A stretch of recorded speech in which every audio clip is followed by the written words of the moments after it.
votre émission À lire ou à relire. Aujourd'hui, ce sera un tout petit peu différent. J'ai le plaisir de recevoir Pascal Marmet, qui a écrit un livre excellent qui s'appelle Il y a longtemps, qu'il faut absolument lire ou relire.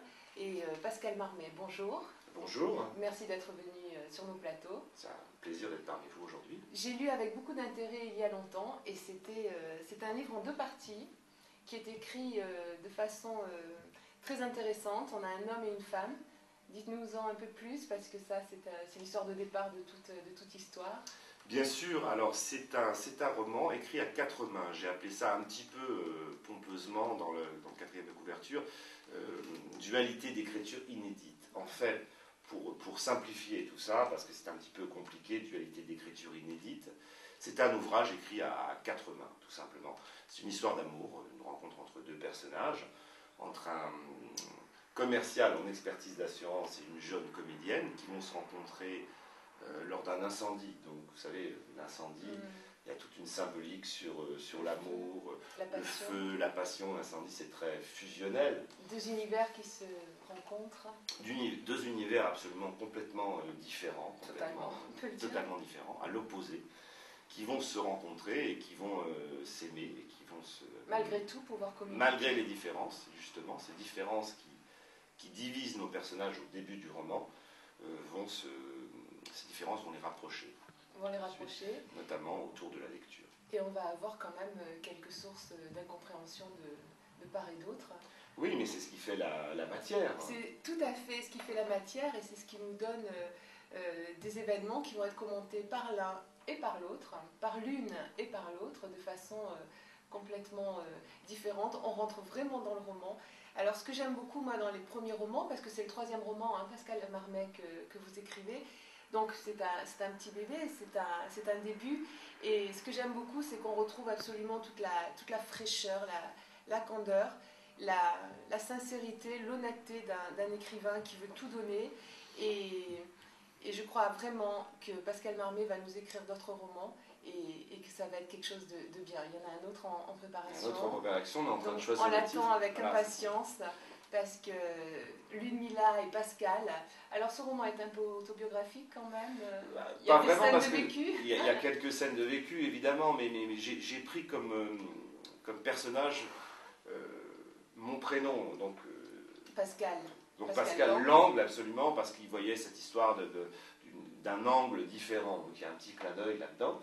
Mais on me pose souvent la question lors d'interviews ou à la radio, parce que je passe beaucoup à la radio, est-ce que c'est autobiographique? Je dis oui et non, parce qu'il y a toujours, je suis la moitié du personnage féminin et la moitié du personnage en référence littéraire, c'est la jeune femme. Les références de la jeune femme, ce sont les miennes. Les Russes, les auteurs russes, le théâtre. Le théâtre, Tchekhov, Herman Melville, Bartleby, etc. Ce sont mes références littéraires. Et puis l'espoir toujours, parce que ce garçon qui arrive sans aucune référence et sans aucune envie ni désir littéraire, finalement va réussir à se plonger dans la littérature et rejoindre sa compagne par le biais de livres. Mais vous savez, quand j'étais un peu plus jeune, j'ai lu Martin Eden de Jack London. Beaucoup de gens l'ont lu, ce livre, et c'est un homme qui justement fait beaucoup de choses pour séduire la jeune femme. Il apprend à lire, et en fait, moi c'est un petit peu plus light, disons, mais il se cultive, il lit 2-3 livres par jour pour justement réussir à séduire cette jeune femme. Ça, je trouve ça beau, parce que de rentrer dans l'univers de quelqu'un pour séduire quelqu'un, de faire des efforts comme il fait lui, c'est quand même quelque chose. Hein. Il séduit tel un chevalier des temps modernes. Mais ce Pascal est tout simplement en train de se poser des questions, parce qu'il est prêt de toute façon.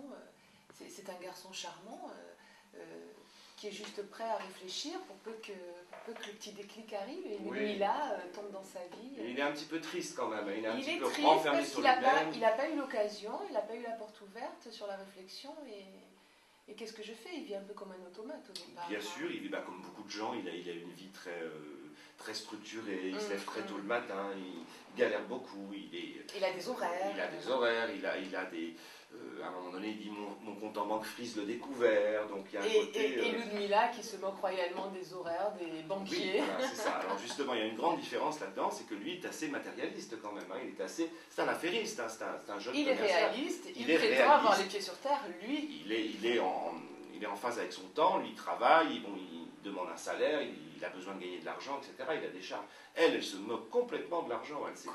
C'est une artiste. C'est une artiste, mais vraiment une artiste à 200%. Qui n'est pas venue au monde du théâtre par hasard, qui a vécu un gros traumatisme. On ne va pas tout dire, mais il y a quand même au départ une grosse souffrance qui fait que pour en sortir et pour survivre, elle va quand même avoir besoin de l'imaginaire des auteurs pour pouvoir survivre et arriver à être elle-même aussi. Oui, là je me suis un petit peu inspiré de ma vie personnelle, c'est-à-dire que quand j'étais plus jeune, quand j'étais ado, j'ai fait beaucoup de théâtre en amateur.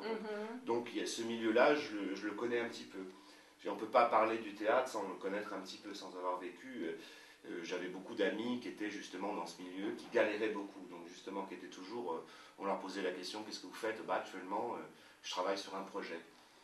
C'est très... Alors il y a aussi le carnet numéro 11, le cahier numéro 11, qui va être un peu le fil d'Ariane de tout ce roman, qui va expliquer le titre. Le titre, on le comprend à la fin, et moi je suis assez d'accord avec les auteurs qui nous demandent de réfléchir, qui nous écrivent de belles histoires. On rentre dans l'univers de Pascal Marmé sans aucun problème. Il y a une odeur, il y a des couleurs, il y a de la musique. Et quand on referme ce livre, la petite musique persiste et perdure, c'est assez agréable. Et je crois que c'est ce qu'on recherche quand on lit un livre. Et Pascal Marmé nous demande tout simplement, je ne sais pas si c'est une demande, mais en tout cas, il nous demande d'être acteur aussi. On ne peut pas lire comme ça, il ne nous donne pas la béquille, il ne nous donne pas quelque chose de tout fait, tout compris, un packaging. Il nous permet de réfléchir aussi, et je crois que c'est bien ce qui est agréable quand on lit un livre, de pouvoir se poser des questions après. Et moi, j'aurais fait comment? Mais là, qu'est-ce qu'il dit? Là, je ne suis pas d'accord. Il y a quelques belles scènes de situations de la vie courante qu'il a captées, comme ça, avec finesse, avec pas mal pas de psychologie, mais en tout cas un beau regard sur les autres et une belle écoute des autres. Bien sûr. Hein, un petit peu quand même, un petit peu de psychologie quand même, parce que... Oui, mais c'était pour dire que c'est pas un roman franchement psychologique. Ah non, quoi. Non. C'est juste la saveur et la qualité d'écoute et de regard sur les autres. Oui, et la différence donc de pensée d'un homme et d'une femme. Entre un homme et une femme, à l'image un petit peu du livre Les hommes viennent de Mars, les femmes de Vénus. Je confirme. Tout à fait. À l'époque, quand j'ai écrit ce livre, ça n'avait jamais été fait sous forme de roman. Cette histoire-là, la différence de pensée entre un homme et une femme. C'est pour ça que j'ai voulu l'adapter sous la forme romanesque, sous la forme d'une histoire d'amour entre un homme et une femme. Et voilà, il y a longtemps, à lire rapidement, ne pas perdre de temps à lire ou à relire.